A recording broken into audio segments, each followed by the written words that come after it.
Mağaza bağlanır, ziyanı satışlar devam edir. Bura bizim 8-ci mikrorayonda yerləşən Tony Berlucci filialımızdır. Mayası 30-40-50 dollar olan dərə ayaqqabılar hal-hazırda cəmi 50 manatdır.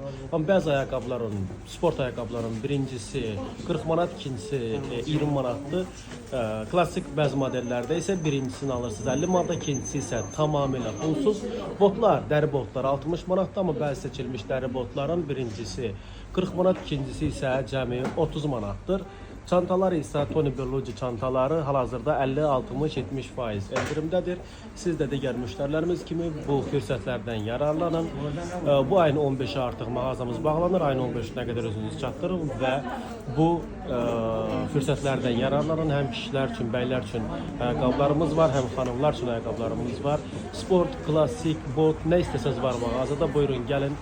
Dərə ayaqqabıları çox uyğun qiymətə mağazamızdan əldə edin. Mağazamız 8-ci mikrorayon Humanitar Kolleclə üzbə-üzdə yerləşir.